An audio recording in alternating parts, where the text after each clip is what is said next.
Wait, hold on. We might have audio now. Yes, we do. Okay, I apologize. For some reason, my microphone was not...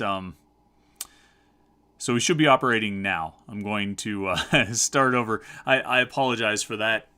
The microphone, for some reason, it wasn't being picked up.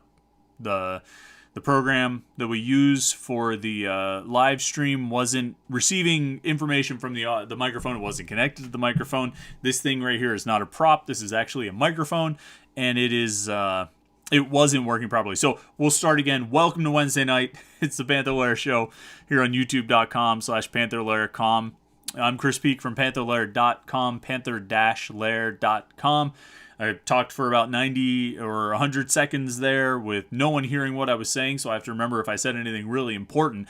Basically, I apologize that you missed those first 90 seconds, but during that time, I gave my true, unfettered, honest opinion on the state of everything Pitt Athletics, basically wrapped it all up, ripped everyone to shreds, said all kinds of awful, terrible things about every person in Pitt Athletics from top to bottom. And if you guys missed it, whoo boy, did you miss a doozy of a hot take, let me tell you.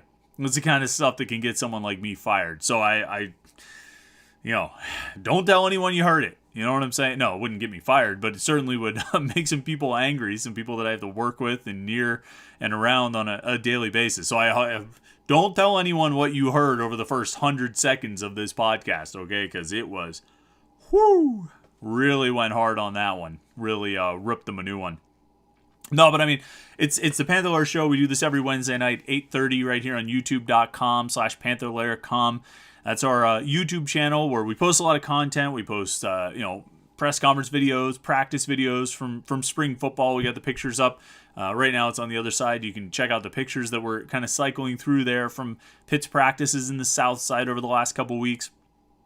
We put videos on our YouTube channel, and we do this live stream show. We go live on youtube.com/Panther-Lair.com every Wednesday night from 8:30 to 9:30. And I think a lot of people listen to the audio podcast that we release later in the week. If you listen to it and you hear all the people asking questions or hear all the questions that are being asked and all the comments that are being made, my responses to questions, and you feel like you've got a reaction to some of those things, but you're listening to the podcast 2 days later, so you don't have a chance to say it, and you don't have a chance to join the conversation, well, this is your opportunity. 8:30 to 9:30 every Wednesday night. Get in, join the podcast, join the show, post your comments and questions there in the chat screen, and we can have a conversation. We go back and forth, talk about everything going on in the world of Pitt sports. And I think for the last, March? 7 months, 8 months, we've had a whole lot to talk about. It's been pretty much nonstop, and certainly things haven't slowed down now that we've gotten into the last week or two of March. Things are still going with a lot of topics, and so there's a lot to discuss. And I'm sure we'll have a lot of comments and questions in the chat screen tonight. And we appreciate everybody who does do that. If you want to make sure your questions get answered, make sure your comments get read, you can always be a super chatter. You click a little $sign down at the bottom of the screen there. You throw a couple bucks to the podcast. We appreciate your support big time, because this is just something we do for fun on a Wednesday night. But if you do that, you become a super chatter. We'll definitely give you a shout out. We'll definitely answer your question or read your comment, unless there's some sort of obscenity or something terrible like that. But even then, if you donate enough, we might still read even the obscenities. Because hey, I mean, I always click the little button that says this video is not for kids. So, we appreciate everybody who comes into the live stream as a super chatter or just any kind of participant. Got to give a quick shout out to Homefield. I've got the warm up the victory light shirt on. It's got the football helmet, so all you people hating Pitt basketball right now don't have to have your natural Pavlovian response to it. It's football. Everybody likes football, right? Everybody feels good about football right now. So focus on that. It's a football helmet on the shirt, the warm up the victory light shirt. Homefield apparel.com.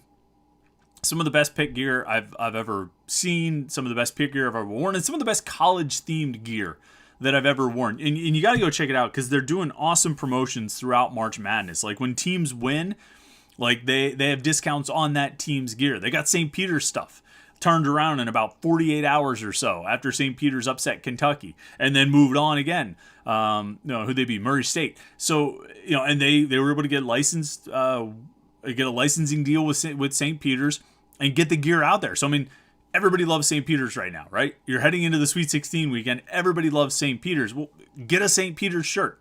And if you want a St. Peter's shirt, the best one you're going to find on the best material, the softest material, the most comfortable t-shirt you're ever going to own, you go to Homefield.apparel.com. And they have great Pitt stuff, and they have great stuff for schools all over the country. So go check it out, Homefield.apparel.com. And look, they've got discounts all over the place. They've got good deals for you. You definitely have to go check that out. Homefieldapparel.com. We've got a lot to talk about tonight. And I want to try and get to as much of it as we can. And I don't know where we really want to start because there's a lot. We can talk about, there was Pro Day on Monday, which I think had a whole bunch of storylines and a whole bunch of things to talk about. Spring football is continuing. I think they'll practice 8 on Thursday this week.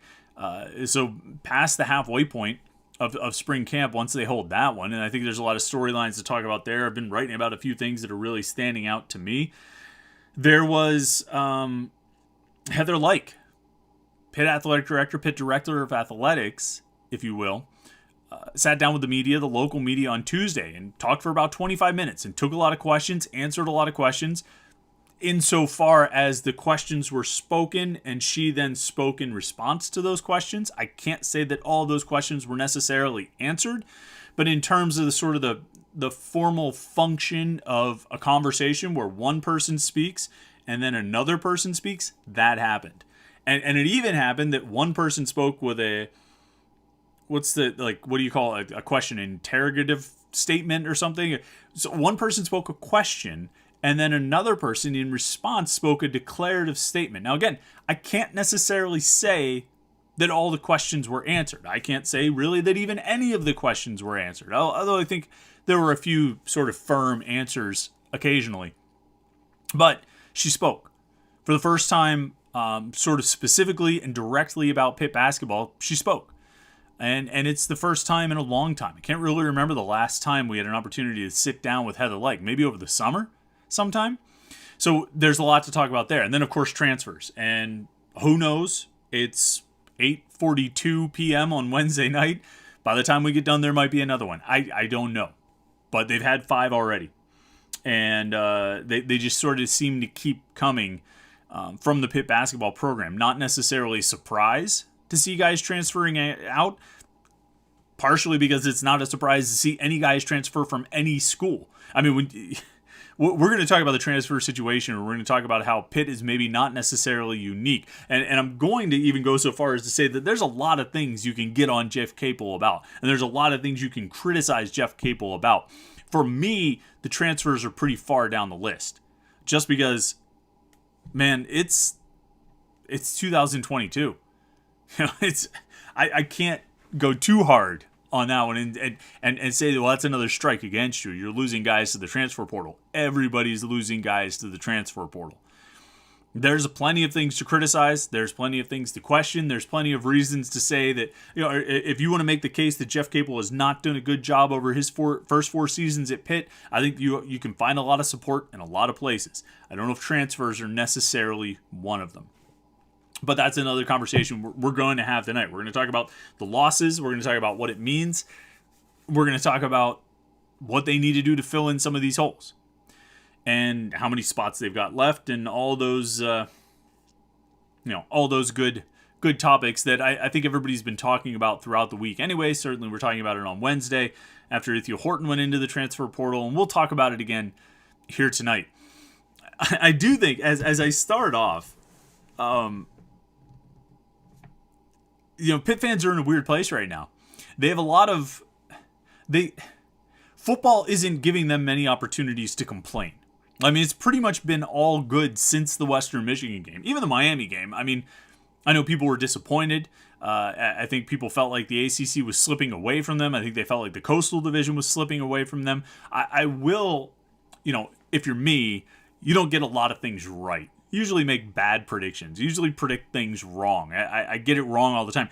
On Panther-Lair.com, our basketball writing staff, we all got together We predicted every Pitt game. I finished dead last. I got like 11 games right out of 32. I mean, I was just horrendous. And that wasn't just picking Pitt to win every time.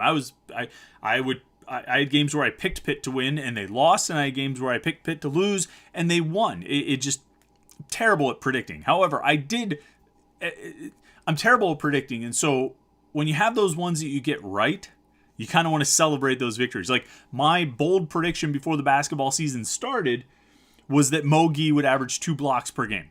There had only been like 10 guys in Pitt history, or 8 or 6 guys or whatever in Pitt history, who had ever averaged 2 blocks per game in a season. And I said Mo Gee will join that list. That was my bold prediction. 2.1. They get like 67 in 32 games or something like that. 2.1 blocks per game. Who called it? Who's got two thumbs and predicted that Mo Gee would average 2 blocks a game? This guy. And then the other thing I said was, when you go back to that Miami game, as we came out, a couple weeks out for that, or probably only 1 or 2 weeks out from that, I kept saying all the over and over, and I said it on this podcast, I wrote it on Panther-Lair.com, that like, look, all right, Miami looks great. They looked really good when they beat Pitt. There's no question about it. But to win the Coastal, they were going to have to run the table. And to do that, they were going to have to win 6 in a row. And I did like research on it. I really dug in on how tough I thought it was to win 6 games in a row. And I found all the teams across the country that at any point during the season to that point had put together a 6-game winning streak. And it was a small number. And I said, it's going to be really tough. I think Miami's really good, but I don't think they're a perfect team. I think they're a flawed team, and I think it's hard to win 6 games in a row, which is what they're going to need to do in order to hold on and win the Coastal. And sure enough, they lost like the next week. So again, you don't get to, if you're me, you don't get to take many victory laps. And so I'm going to take those right there. Now, where was it? Oh, Pitt fans and their pent-up frustration and their inability to really vent on the football program right now, because football for years, decades, has given Pitt fans a lot to complain about. But not now. Not now. You really would be hard-pressed to find much. I mean, again, the Western Michigan game certainly stands out, but since then, it's been pretty good. The Miami hiccup, but then bouncing back from that, beating Carolina, beating Virginia, closing out the season against Syracuse, was sort of a half effort and still winning. The ACC championship game, even the bowl game. I mean, being in the Peach Bowl was sort of a victory enough in and of itself. And when Kenny Pickett opted out, it sort of gave Pitt an easy reason to not win. A game that they still would have won if Nick Patty hadn't gotten hurt. So everything's kind of good with Pitt football right now. Seem to make some good hires this offseason. Seem to have some good mojo and momentum. They're recruiting well. They're getting a lot of guys on campus. So there's not a lot to complain about there. And that puts Pitt fans in a very awkward position, a very uncomfortable position. But fortunately, basketball is there to take the brunt of your frustrations and the brunt of your disgust. And, you can vent on basketball. And I think when Pitt fans read and listen to the comments that Heather Lyke made on Tuesday and what she said about Jeff Capel and what she said about the state of the basketball program, and just generally 25 minutes of talking. There was a lot of there weren't many people saying, boy, it was good to hear from her. I think most of the reaction was, A, she's lying. Even she doesn't believe the words she's saying. Or B, if she actually does believe the words she's saying, then that might be even worse. To which I say, I don't want to say that sitting down with the media on Tuesday was a no-win situation for Heather Lyke, but in the eyes of Pitt fans, there was never going to be anything she could do in that setting that would make anyone feel good. If she came out and made some strong statements about holding Jeff Capel accountable, I think most Pitt fans would have said, well, why don't you just fire him then? She came out and put her support behind Jeff Capel, because really that's the only logical thing to do. If you're not going to fire somebody, you put your, publicly, you put your support behind them, even if behind closed doors you're telling them, look, you need to fix some of these things. And I don't know if that's what she's doing or not, but I mean, I can't imagine that there isn't some constructive criticism behind closed doors, which there should be when you have 4 losing seasons in a row. But she was never going to come out and say those things in public. In public, it was going to be support. She was going to say, my support has not waned. My belief in him has not waned. I mean, that was always what she was going to say. That was always what she was going to do. And I say that as someone who made countless requests to speak with her over the course of the last 3, 4, 5, 6 weeks. Always requesting, saying, hey, we really would like to sit down with the athletic director. It would really be important to speak to the director of athletics. The director of athletics, it would be great to hear from her in this particular situation. But I knew all along, every time I made those requests, like I said, earlier about questions and not really answers, declarative statements, but not necessarily what I would call answers. I knew that would be the case, but she had to do it. She had to come out and speak about it. She had to make herself, at least in some way, accountable for the state of the basketball program. Now, I knew, and you knew, there wasn't really going to be much to come out of that. The only thing that would have made Pitt fans happy is if she had come out of it saying, Jeff Capel's fired. I shouldn't say all Pitt fans, but a significant portion of Pitt fans, the vocal online Pitt fans, would only be made happy by hearing that news. And that news was never going to come. We know that. We've known that for a long time. That was not going to happen. And so there was nothing that she could really say. I thought there were a few interesting things. I asked her if she thought the role of an athletic director, that an athletic director should be in a position to tell a head coach to fire his assistant coaches. Now, this was a loaded question, borderline rhetorical, because I already have my opinion about it. I guess I was asking her opinion as someone who's actually in that position. But to me, the answer is always no. The athletic director should not tell a head coach to fire assistant coaches unless, as she said, there's a matter of integrity or something like that. Someone gets in trouble or, in some way jeopardizes the university beyond just causing losing games. And her answer aligned with mine, that no, that's not her position, that the head coach has to make the decisions on those kinds of things, and then the head coach is held accountable for the product that results from the decisions he makes or she makes about his or her assistant coaches. I thought it was interesting. Our friend Craig Meyer at the Post-Gazette asked Heather Lyke about the buyout numbers. Been reported different areas. We think it's north of 16 million this year. And she said, I'm not going to talk about anyone's personal buyout numbers, but if your question is whether the buyout is the reason he's still here, the answer is no. I thought that was interesting. I do think that there is support within certain levels of the university, athletic department and beyond, for Jeff Capel. I do think there are people in the university, in the athletic department and beyond, who believe in Jeff Capel, who, or at the very least, believe in giving him an opportunity to continue working on fixing Pitt basketball and the mess that it has become. I do think there are people in the university, both in the athletic department and beyond, who think Capel is a smart, capable coach who is still under contract, who has made presumably his best efforts to build a basketball program, despite what the results have ended up being, and are willing and content to give him more time to try to work it out, to try to fix it. And I believe that sentiment does exist. It might even exist among the fan base.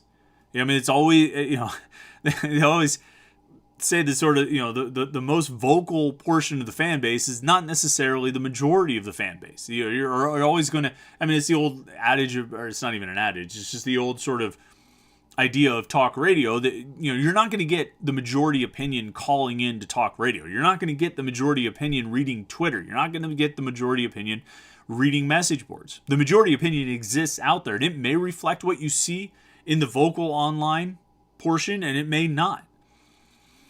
I don't know if the majority of Pitt fans feel good about the current situation. I don't think it's 100% who want a change. But I don't know what that percentage actually is. But I think that sentiment does exist. in the university and in the athletic department. I think there is some remaining belief or willingness to give Jeff Capel a chance, a continued chance to work on righting the ship. And so I don't think it's entirely about the buyout. Now, can I sit here and tell you what the conversation would be if Jeff Capel's buyout this year right now was $3 million? I don't know how those conversations would go.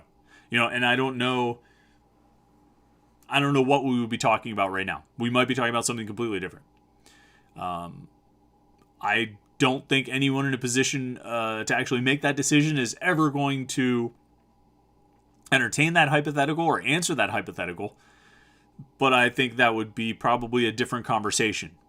But the reality is right now it's 16 million plus, and it's a head coach with 5 years left on his contract, and it's there's no, I can't say there's no interest in moving on, but as we've seen, it's not happening. And I think that comes from a variety of places within the university, and I think it comes for a variety of reasons. But that's what the reality is right now. Now, the transfer portal has certainly done some damage to Pitt's roster this offseason. We'll run through it real quick and then get into some of the comments and questions here. 5 Pitt players in the transfer portal: Noah Collier, Chris Payton, Onibuchi Izukudo, Dan Oladapo, and Ethio Horton. Oladapo, Izukudo, and Horton as graduate transfers. Collier and Payton with a couple years of eligibility left to play. If you watch Pitt basketball, you know that out of those 5 names, there's only one that really sticks out and you say, ooh, that one stings. And it's Ethio Horton. No matter what you want to say about Horton this season, he only played like 13 games, obviously through a situation of his own making. No matter what you want to say about him, I think he was a player who could shoot. He was a good shooter, probably the best shooter on the roster. And taking him off the roster removes one of your few three-point threats, legitimate three-point threats that other teams had to account for. I think Nate Santos could grow into it. I think he has the shot. He's not ready to play at this level, or at least he wasn't this past season, but he has the shot, so he could potentially provide some of that shooting. But Horton was going to be, or was the coaches hoped he would be, part of that core that comes back next year to provide shooting. And I think the thing with Ethio Horton, and I said this on Twitter, and I've kind of said it in different places, I feel like the thing with Ethio Horton is if he just stuck to shooting, if he was just a shooter, if he understood that was what he did well, if he understood that was his role, if he understood that by sticking to that role, it's what can help the team the most and the best. If he understood that and embraced that, I think he could have been a far more impactful player than what he ended up being. And I think there are probably multiple guys on the team this past season who the coaches stressed to consistently of, this is what we need you to do. We need you to do this thing. Okay? This thing. You might be able to do some of these other things, but this thing right here is the thing we need you to do. And if you do that, and each of you does this thing, we've got a chance to sort of come together and win for the greater good. And you might, you over here doing this thing, you might not score a lot. You might not get a lot of points, but you're going to help us win. And you over here, you might not score in the ways you want to score, but you're going to have your opportunities and you have to take advantage when they come, and you'll help us win. And I feel like a guy like Ethio Horton believed he could and should be doing something more than what that role was.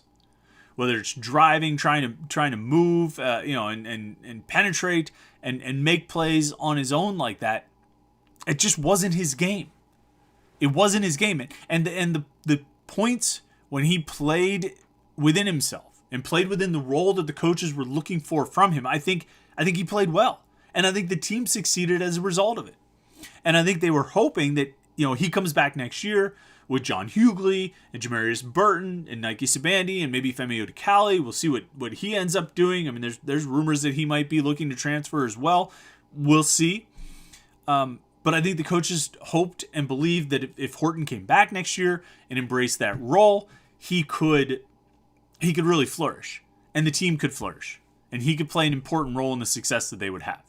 And that one, that's a tough one. That's a tough one to lose because now you've lost a piece of what you envisioned to be your core for next season. Noah Collier, Chris Payton, Dan Oladapo, Onibuchi Izukudo, these weren't really part of your core. These guys weren't really part of your expected core for next year. Collier as a bench guy, Izukudo maybe as a bench guy. I mean, but when he walked at senior day, it seemed pretty obvious he wasn't coming back. But I mean, like, Noah Collier as your bench, reserve 5. Okay, but is that really part of your core? Your core is going to be Hughley, Burton, Sabandi, Femi, and then it was supposed to be Horton as part of that core, even if some of those guys were going to come off the bench. That was going to be the core of the team. And so you've lost, this is the first out of their 5 transfers, this is the first one that's actually a part of the core that has come out. And so it stings in that way. And it leaves a rather sizable hole in terms of skill set and what he brings to the team that you got to fill now. Like I said earlier, though, I said at the beginning, when it comes to transfers, I'm not going to get on coaches too much about losing transfers, just because if I want to criticize a coach about losing transfers, I'm going to have to criticize every coach in Division I, because everybody's losing transfers and everybody's going to lose transfers. And I don't want to make it a blanket statement, but I think for the most part, I can't say that transfers are an indictment on the coaching staff. I know there's this feeling of, well, the coaches should be good enough, recruiters, that they should be able to keep everybody on the roster that they want to keep on the roster, but it just doesn't work like that. Noah Collier wanted a different role and more minutes. Chris Payton wanted a different role and more minutes. Oladapo and Izukudo wanted different roles and more minutes. Horton, I guess, wanted a different role as well. He was a starter, but maybe he wanted to be able to do something different. I think that's why Trey McGowan's left, that he wanted a different role. And he ended up in a very similar role to what he was doing at Pitt, but I think he wanted a different role. And if that's what it is, that's what it is. That's what guys want to do. We've talked about this with, Pitt football, where they've had like 10 transfers off the ACC championship team. 10 transfers. Is that an indictment on the coaching staff, or is that just 2022 and guys move? Guys go. I think when you look at basketball, if you say that number, you say they lost 5 transfers. That's like almost half their roster. Well, that sounds bad. The key is who they're still holding on to. John Hughley is coming back. He's said as much. Nike Sabandi is coming back. He's said as much. I think Jamarius Burton, I don't think he's said it, but I think it's pretty clear he's coming back. Femi Odikale, like I said, is sort of the wild card. Just because there seem to be rumors about what he might choose to do. But you've got some sort of core pieces returning. In addition to, like, Will Jeffress looks like he's coming back. Nate Santos is coming back. You've got some core pieces to build around and to rely on. And it really comes down to that first part. It comes down to building around those guys now. You still, all the needs we've talked about kind of throughout the season, and certainly since the season ended, they're still there. You still need a starting power forward. They had a Zoom call today here on Wednesday with Neil Quinn, a 7-foot guy from Lafayette, who's really interesting. I'm not sure if they're going to be able to get him. I kind of get the sense that he's leaning toward Rutgers. We'll see about that, but he's an interesting guy who could play next to John Hughley. Actually, I think when you look at what he does, he led Lafayette in scoring and rebounding, not surprising, but he also led them in assists, averaging 4 assists per game. And from what we've been told, he's a pretty good shooter, although he hasn't had an opportunity to do much of it. So he could be a 7-foot 4, not 7'4", but a 7-foot power forward who could play next to John Hughley. And so, that kind of guy is who they're trying to find. We've seen them being, they've been attached to Hayden Brown, the center, the big man, the forward center guy from the Citadel. What's his name? Jalen Gainey, kid from Brown. I mean, they've been attached to or connected to a lot of transfer portal forwards, which is what they need. They need a starting forward to come in. And then depth in the front court as well. And then they need some guards. Now they need somebody who can shoot. Although, why wouldn't they have already been looking for guys who can shoot? They don't have many of them. and they could use as many as they can get. So the needs haven't changed, other than maybe a little bit more emphasis on a shooter in the wake of Horton's departure. But I don't think any of the transfers that have left have changed what Jeff Capel and his staff need out of the transfer portal coming in this offseason. And so it's about the same. It's just you look at next season's roster and you don't consider Ethiel Horton as part of it. So that's kind of a bit of a departure there, a bit of a change. All right, I know there's a lot of comments and questions in here about Pitt basketball. RJCman38 is a super chatter, and he says basketball program is all on Heather Lyke. She wears the crown. Yeah, and I think Heather Lyke knows that. I don't think she's under any misgiving about how the basketball program reflects on her.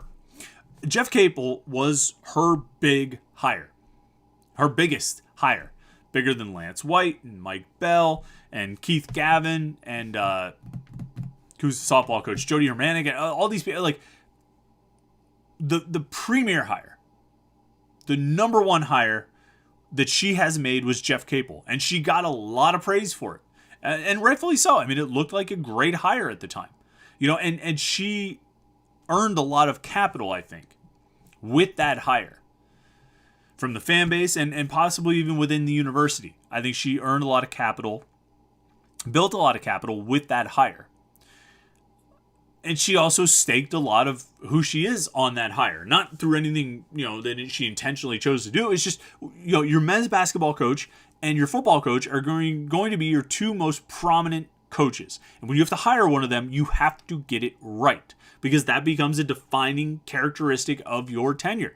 When we look at Steve Peterson, I mean, he tore down Pitt Stadium, I know, but he also he also built the Pete, which is a great building. But I mean, I think you look at Steve Peterson, you look at coaching hires. You look at Walt Harris and Ben Howland and say, well, that was great. And you look at Todd Graham and Michael Haywood and Paul Christ and say, yeah, I don't know, man. I mean, that's what he's judged on and remembered for. I mean, in addition to the stadium and the script and all that stuff. But as an AD, you have to get men's basketball and football right. You have to get them right. They're your premier programs, and those are your premier coaching hires. And if you screw it up, or even if you get it right and it just doesn't work out, that reflects on you. So, I mean, I think she knows she's accountable for that. I think she knows that it doesn't look as good on your resume when you write, you put on there that you hired the head coach who had 4 losing seasons in his first 4 years and seemed to not get better. So she knows that better than you do, RJCman38. She knows that there's a whole lot riding on this for her. Benjamin Glazer says, I have entered the transfer portal. Via con Dios, sir. I respect your decision. Kevin Pacha says, good evening, Chris. Do you think anyone else enters the transfer portal? I think so. Well, no, I said I think so, just sort of like offhand there. I can't rule it out. I can't imagine it's done now. They have 7 guys who are still on the roster. I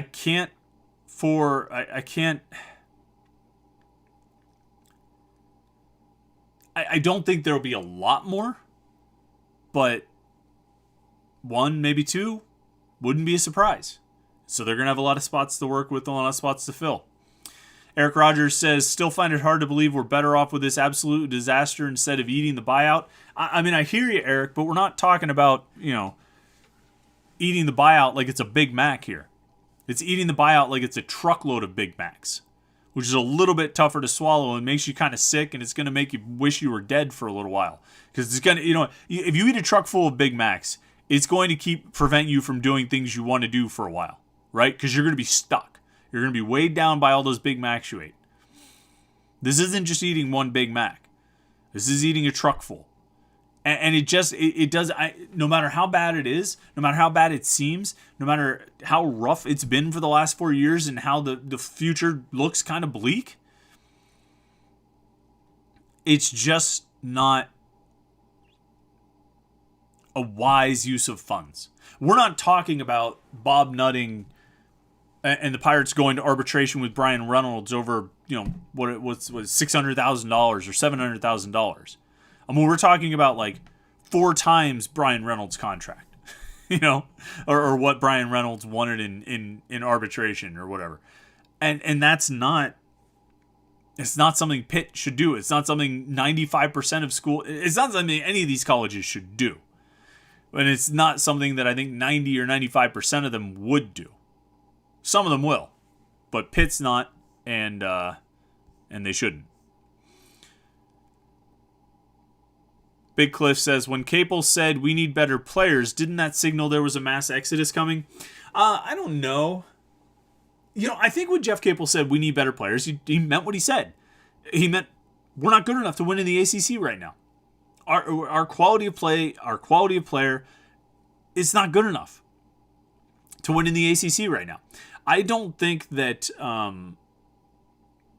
Capel asked any of these guys to go. Collier, Payton, Oladapo, Izikudo, Horton. I think he sat down and had honest conversations with them. I think if they asked him, Coach, am I going to get a chance to play? He probably said, if you do this, and this, yes. If you do these things we're asking you to do, yeah, you're going to get on the court. And those guys decided they had a better opportunity somewhere else. I don't think he pushed anyone out. I don't think he precipitated the exodus, as you say, Big Cliff. And I don't even know if he anticipated it specifically like this. I think they knew they were going to have more than 2 spots to work with, even though he said that publicly a few times. I think they knew they were going to have at least 4, if not 5, which is where they ended up right now. They have 6, I guess. But he knew it was coming to some extent. Ryan Graham says, Chris, besides quarterback play, what do you think would most likely prevent us from repeating as ACC champs? Interesting to hear the good linebacker praise so far. That would have been my guess. It's a good question. Let's see. Quarterback play is the biggest question mark. The biggest thing that could prevent them from, that is the biggest thing. They could prevent them from winning another ACC championship. Beyond quarterback play, just having one of those days where your defense is figured out and you can't stop them. And that's going to come back to quarterback play, not making enough plays. Because, even in the Miami game, there's still opportunities late where Pitt could have cut closer into Miami's lead and had a chance to win that game. But they had some bad plays on offense. It wasn't just about the defense. I think Kenny Pickett threw 2 interceptions in that game or just 1. So, it's always a lot that goes into it. But, what do I think would be most likely prevent them from competing as ACC champs? They've had games every season where they've gotten beaten by the pass, right? By a good passing game. They're going to face some good quarterbacks this year. That would be it. Ryan Smith says, is Pitt a favorite for Nelly Cummings? I don't know. I don't know if Pitt's a favorite for Nelly Cummings. Colgate guard, went to Bowling Green, originally from Western PA, graduated from Lincoln Park. Good player, played well against Pitt. He had like 18 or something against Pitt, or I forget what he ended up with. In the game they lost, Pitt won. Pitt beat Colgate earlier this season. Nelly Cummings played well, though. I don't know if they're the favorite for him. He's getting a lot of interest from all over the country. He's looking for an opportunity to play, though, and I think Pitt can offer that. So I think they're going to have a good chance. They got to get him on. They got to get him on campus. Anthony Tennyson says the only one in the portal that surprised me was Ethiel Horton. Yeah, He follows up. He says, I thought Ethiel Horton would have more loyalty, but not surprising. Maybe he thinks he won't get the time he needs to shine if he stays. I think that with Ethiel Horton, I can't say it was an entirely surprise. There were some rumors that he might possibly leave. He could go as a grad transfer and play right away for his final year of eligibility, or unless he has 2 for the COVID year. But he had the opportunity to go and play right away as a grad transfer. So there were some rumors out there about it. I think it's possible. He went through a lot this year. And that's not to say he was blameless. He certainly had a lot to do with what he went through. But the initial incident to being on the bench for 16 games or whatever it was, the first 16 or something, playing one game and then getting tossed again when the Chargers are refiled, back in again, struggle through the end of the season. It was a long year for that kid. And it was probably a lot of emotional stress, and it was probably pretty frustrating. and it was tough. And I could see him just wanting a change of venue. You know what I mean? Just find something different. Even if it's for a year, just go somewhere different and play a different way and, just fresh start. I could see that. It's disappointing, but I could see that. Who we got? Michael B. Super chatter. Appreciate you jumping in there, Michael. He says, hi, Chris. I'm sorry I'm late to the show. Don't know what you said about Horton, but it seemed like he ended up not being loyal, in my opinion. Capel stood by him through his legal issues. Do you think Femi Odikale and Nike Sabandi are gone too? Capel sucks. If you want to look at it as a loyalty situation, at the end of the day, people do need to look out for number one. And if Ethiel Horton felt like he needed a fresh start, if he felt like he needed to go somewhere else, if he felt like he needed to start,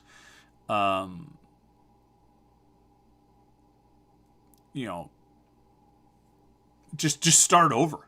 You know what I mean? To get a new opportunity, to get a fresh start at things, I could see it. And that might trump loyalty, I guess. I know what you're saying, but I could see it trumping loyalty. Do I think Femi Odikale and Nike Sabandi are gone too? No, Nike Sabandi is going to be back. He said as much. I would be surprised if he changes his mind at this point. Femi Odikale is up in the air. There hasn't been any direct indication from him either way. There are certainly rumors out there, but I don't know. I don't know what he's going to choose to do. I don't know.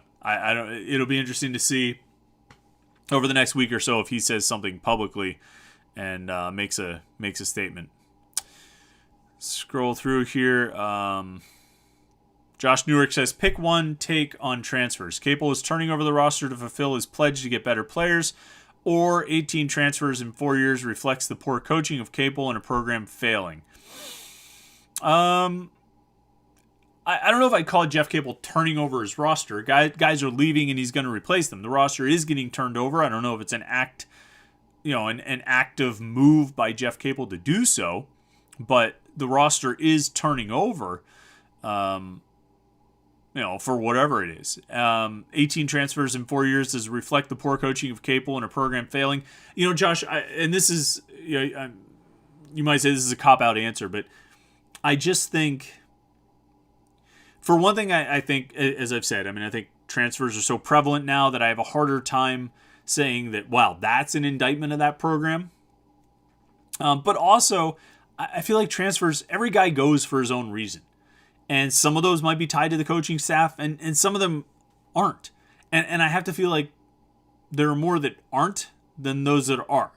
Guys believe they should be getting more playing time. Guys believe they should be seeing the floor more. Guys believe they should be in this role. Guys believe they should be in that role. Guys believe they should be doing more than they're doing. And if guys don't believe that they should be doing more than they're doing or getting more playing time or scoring more baskets, they have somebody in their ear telling them you should be getting more playing time or scoring more and getting more buckets. And guys look for opportunities elsewhere. And, some of them, I'm sure, there's hundreds and thousands of transfers out there. Some of them say, man, I hate this coach. Most of them probably don't say that. Most of them probably say, Coach, I love you, but I got to go where I can get a chance to play. So I have a hard time saying it's totally an indictment. MTTT is a super chatter, and we appreciate it. He says, be honest, do you have any faith that Jeff Capel will turn this around? Straight truth. Do I have any faith that Capel will turn this around? Well, here's what I would say to you. All right? Here would be my straight truth answer to that question. Do I have faith that Jeff Capel can turn this around? I think I look at the program, right? And I know that there are going to be like all kinds of caveats and be like, well, yeah, what about, or this, or yeah, but that. Just hear me out, okay? I look at the program. I look at the team he potentially could have built over the course of the first 4 years if most of those guys stay together. And it's a pretty good team. It's a pretty talented team with guys like Xavier Johnson and Justin Champagny and John Hughley playing together. And Audis Tony out there. Maybe Mo Gee still comes in as a transfer. IT and Sabandi. It's a pretty good team. A team that can be competitive. Now, it fell apart for various reasons. And some of that inability to keep the roster together falls on Capel. There's no question about it. I also think when you look at this season, you look at the games that were close in, you look at, the 1 point losses with Virginia, Notre Dame, and Minnesota, and how close they got in those situations. There was a portion of this season, first half, and maybe even the first 5/8 or 3/4 of the season, where they seemed like they could be competitive. Now they had dogs in there, you know what I mean? They had major clunkers against the Citadel, and who they lose to. I always confuse UMBC and Monmouth. For some reason, I always get this mixed up. Yeah, they lost to both. Definite clunkers in there, but there were times where you said, "Wow, this could actually be working." You know what I mean? Where you saw signs of what it would look like when it was working, and it's almost like those signs were just barely enough to make me think, okay, well, maybe it's possible that it could get turned around. It's possible. Do I have any faith that it'll happen? I don't know. I don't know what faith is. If you had asked me 2 years ago, do I have any faith that Kenny Pickett will be a Heisman finalist? Do I have any faith that Pitt will win 11 games? Do I have any faith that Pitt will win the ACC championship? Do I have any faith that Pitt will be in the Peach Bowl? I mean, if you asked me that last August or last July, I would have said, no, probably not. I mean, do you? Would you? Do I have any faith that Jordan Addison would win the Biletnikoff Award? I mean, who knows? You never know what exactly could happen. If you want to look for positive signs, you have to find those little things like I just mentioned and try and hold on to them. Michael B., double super chatter, we appreciate that, says, what's your thoughts on Jeffers staying? I mean, he was terrible this season, and unless he makes major strides next season, what is he really going to give us? I'm more optimistic on Santos. Thoughts? I mean, I think Will Jeffers is such a smooth athlete.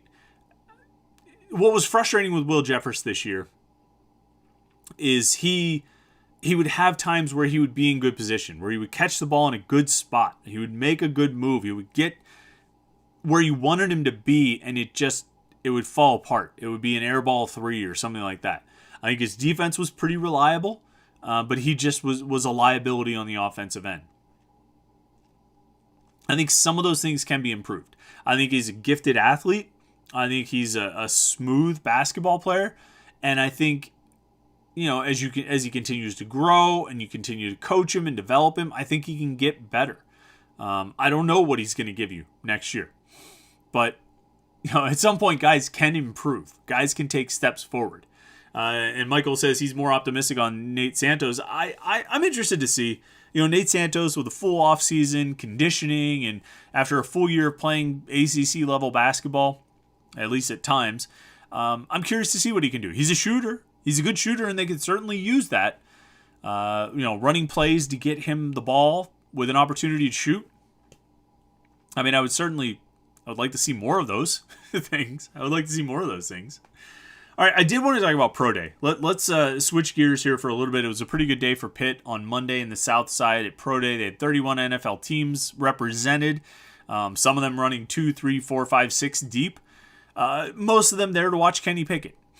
Even if most of them won't have an opportunity to draft him, most of them were there to watch Kenny Pickett. And I kind of think, a good number of teams showed up and said, all right, there's enough draftable guys, or at least guys that we will want to consider on this team. Let's go. And, oh, by the way, let's also watch Jordan Addison catch passes from Kenny Pickett, because Addison was working with Pickett during the drills. And, I mean, I think that's good for Kenny Pickett. You know what I mean? If you're going to have the Biletnikoff Award winner available to you to catch passes from you in your drills, I mean, yeah, you go get him. And the NFL coaches and scouts and GMs were all more than happy to watch a guy who should be, first or second round pick next year, I would think, as a wide receiver in the NFL draft. So a lot of guys came out. A lot of NFL teams were represented. And the thing I said, one of the first things I said, I probably said this as far back as like last summer or last spring. Damari Mathis, and I know I tweeted it that day, the day of the combine, or the day of the Pro Day, Monday.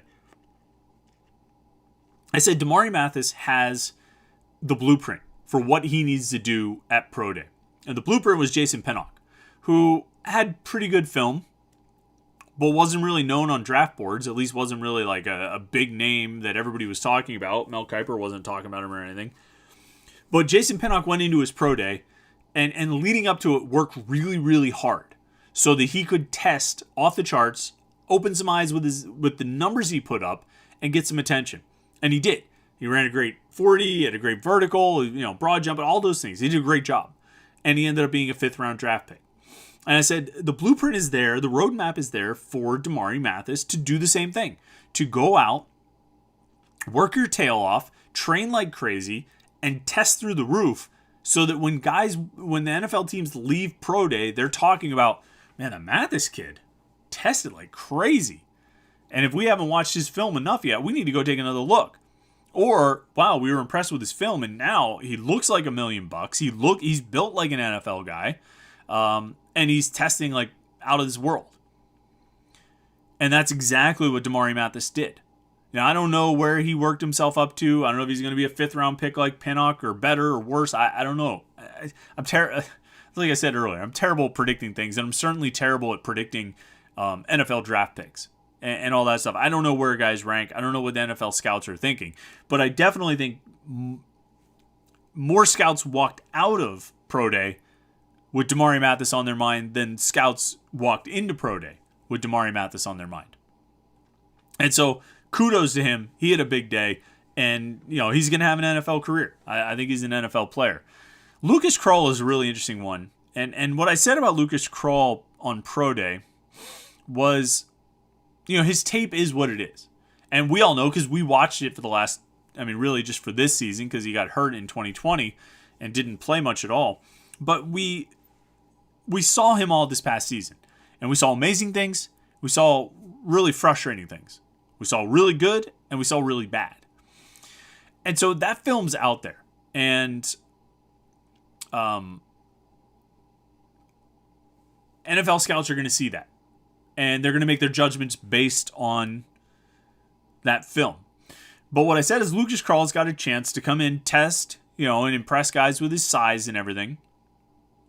And test well and put up good numbers. And then go out in the drills and be really sharp, catch everything that's thrown to him, run his routes well, and show what he can do on the field moving around. He's a big guy, 6'5", 260, something like that, 250, 260. He runs really well. He needed to show that he could be a really crisp route runner. He needed to show how he can function in the receiving game and running passing routes and those kinds of things. Now, it helps having Kenny Pickett throw to you. I think that's definitely to Lucas Krull's benefit, but I think he did that. He went out and had a really good pro day, and I think he worked himself into being a draft pick. I don't know if he was prior to Monday. I think it'd be hard to, you would have to be at least intrigued by a guy with his size who runs like he does, but I think by the end of the day, he had worked himself onto the board as a draft pick.